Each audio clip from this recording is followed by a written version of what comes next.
y'all, it's Elise. Happy homesteading. I have had a few questions and requests about canning. So I decided to do a quick basic canning video. I will show you in other videos about how we have to can here in the suburbs. It's a little bit different from canning on a true homestead, but that's Hank. And in a minute you'll hear Dixie. There's Dixie. Hush! So, I'm just going to talk over them because that's what we normally do in our house. So, there are a few basic things you need to know about canning. One, you need a canner. If you've never canned before and you have no clue where to start, you need a canner. And there are two types of canners. One is your pressure canner. So this is a pressure canner, and a pressure canner is used for foods that are not high in acidity. So things like your vegetables, meats. Yes, I said meats. You can can meats. And basically just anything that's not high in acidity. This can be a bit of expensive, and right now with the pandemic, it is very hard to find. We were blessed to be given one by my husband's dad, and then out of the blue, one of the websites, Presto actually, this is a Presto, had a few on their website for like one day, and we bought it really quickly because even though we had one, it is a 1982 model, which means it's older than me, and a lot of the parts for it you can't find anymore, like the rubber seal. So this is the pressure canner. You can see it's a little tight, and that's good. That's what you want. It's got a rubber seal around it. Inside of it's a little tray at the bottom because you never ever want to put your hot jars on the bottom of a piece of metal. And it's pretty easy to use. You have to follow the instruction for your altitude. You have to can at a certain, based on a certain altitude. You hear that little like right in place. Here in where we're at, we're located right at about 1,000 feet above sea level. So we pressure can at about 11 pounds. Now you can go to, you know, any website that talks about canning really, and put in your zip code, and it will tell you what altitude you're at and how many pounds you need to can at. When I do my first pressure canning video, we will show you how to pressure can, but I just want to show you the bits and pieces of canning right now. The other way to can is the really super easy way in a water bath canner. Now these right now again are very hard to find. 6 months ago, before the pandemic, you could walk into any local thrift store in your area and find some, multiple ones. When we needed to get a new one, we couldn't find one anywhere. We went to 6, 7 stores, finally found one at our local Ace Hardware, the only one left. This is a 21.5 quart canner, which means I can hold about 7 quarts or about 9 pint jars, depending on how you kind of wiggle them in there. When you get a water bath canner, you need to make sure that it has your tray inside. Your tray sits on the edge like this to load it. You want to be able to put it down in. Again, you don't want any hot glass touching this hot water. Water bath canning is used for things that are high in acidity, like pickling or jams and jellies. So, and it's a lot quicker. Pressure canning, you have to pressure cook. Basically, that's what you're doing, is pressure cooking. Say green beans for a long time, like 40 minutes. I can't remember exactly how many. I'm going to be doing some pickled okra here in a little bit, and those are only going to have to water bath can for about 5 minutes because you don't want them to turn to mush. Pickles take about 10 minutes. Jams take about 10-15 minutes. All just things like that. So, but this is a water bath canner. These are the two necessities that you need to start your canning. So this is our supply closet, if you want to call it that. There are basic necessities of supplies. Now, you can buy your accessories for canning in an easy canning kit. It comes with pretty much everything that you need. We already had some of it, and we bought another one just in case. You got your ladle up there. This is a jar gripper, so you can pull hot jars out of their canner. Canning funnel. Don't get a regular funnel, get a canning funnel. It's a big difference. Jar opener for people who are weak, like me. We use distilled water because distilled water gives us a clearer can. You're more than likely at some point in time going to need a pack of Sure Gel, which is fruit pectin or pectin. Get you a set. It's not that expensive. This also comes in your canning supply kit. This is a bubbler. This is one of your most important tools that you will use in canning. Don't lose this or buy extras.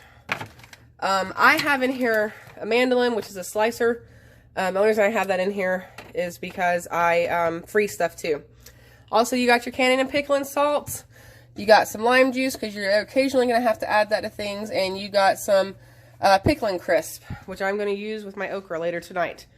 Then you've got, of course, your jars, mason jars. I prefer ball, but that is just me. You've got all kinds of mason jars. Just inspect them.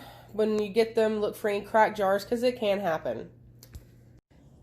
Last but not least, the final part to your basic supply for canning is an outdoor propane burner. We have to use this because we have a new electric stove, and I will explain more in the video about okra, about why we have to use that.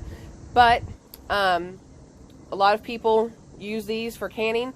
It gets really hot inside when you're canning. So a lot of people like to do these outdoors, so this is a great tool to do that with.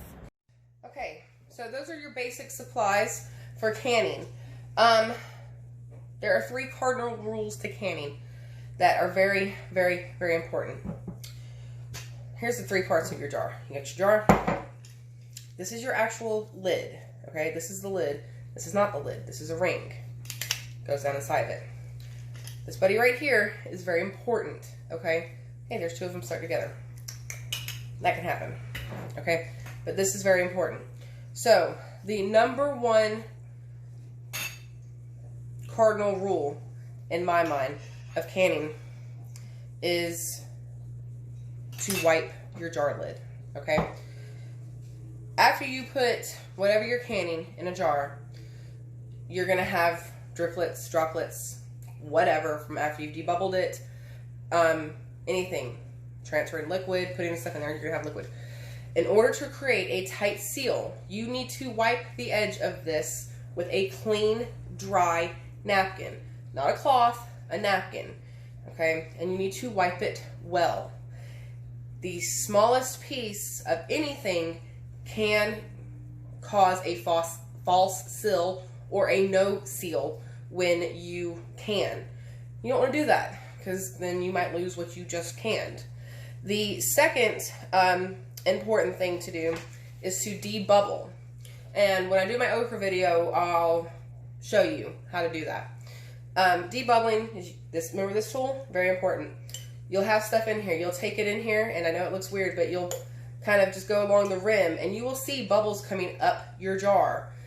The reason for doing that is because if you have excess air in here and you go to pressure can this, it can explode. You don't want that to happen. So debubbling is very, very, very important, okay? Also, the other thing about these debubblers nowadays is they have these nifty little magnets on the end of it, so you can just do that. Keep things all kind of easy and clean. Boom, there you go. I like doing that. My husband really doesn't care. I think it's fun. The last, third cardinal rule of canning is once you put your jar on and you're getting it ready for the canner, whatever one you're using, you put your ring on, okay? You put your ring on because you don't want anything going up there. So after you've gotten your jar out, it's all pretty and it looks good and stuff like that, a lot of people want to leave these babies on. I've seen them happen. We know people that leave them on. Don't do that. Take it off. That is not what creates the seal. This guy is what creates the seal. See the little rubber on the bottom of it? That melts and it seals. And you'll hear that little, when it comes out of the canner, you'll hear it go down. It's the greatest sound in the world. You're like, hey, there went one. Oh, there's another one. There's another one. It's kind of fun. You make a game out of it. Take the ring off. Here is why. When you put this ring on, it looks like it's sealed, right? Sealed. Nothing's going to come out of it. You're right. Because you've got this on and it's tight. However, see what just happened there? The lid just fell right on off. This ring creates a false seal, okay? What can happen if you have a false seal? Botulism, all kinds of nasty fungus. You will get sick or you will lose your crop. Neither of those that you want to do. Now, some people leave these things on. Do that at your own risk. Everything in these videos are going to be at your own risk. This is how we do things in our house. This is how we were taught.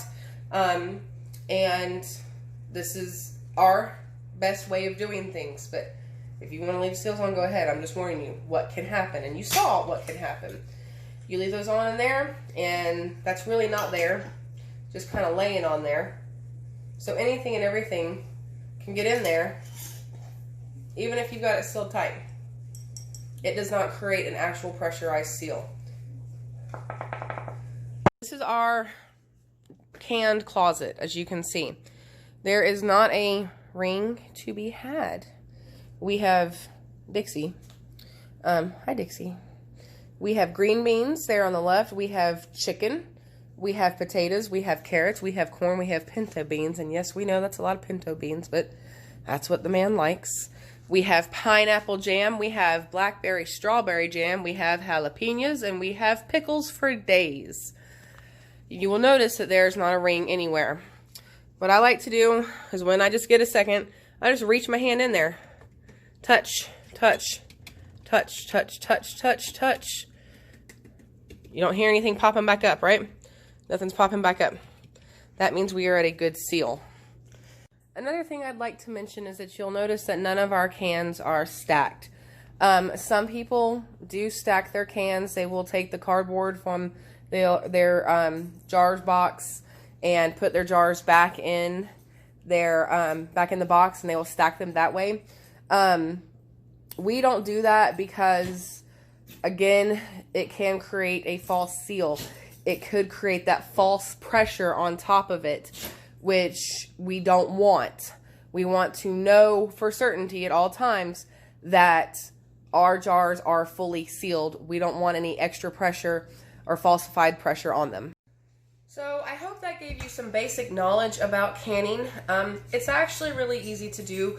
A lot of people find it kind of scary and kind of daunting. It can be a little bit expensive when you start up. Jars are getting harder and harder to find right now. We kind of have to hit up different stores to get the jars that we need.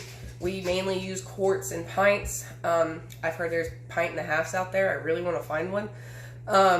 We don't use a lot of half pints or anything like that. We don't make a lot of jams and jellies. We kind of stick to what we like, which is blackberry, strawberry, pineapple. But they can be a little expensive, but once you have the jars, reuse the jars. You can buy the lids and the rings, again, for much cheaper. We don't really reuse the lids. Some people do. We don't. That's just us. But you can get a set of 12 of these for a couple of bucks. So it gets cheaper as you get into the game a little bit. And of course, you know, your canners can be a little expensive up front. But once you've got everything, you've got it for life. These things last. So as long as you don't give your jars away, which I have a problem doing, especially with my pickles, then once you get that startup going, you're pretty okay. If you have any questions, please comment below with your questions. Again, if you like our video, if you like our channel, like it, subscribe, spread the word.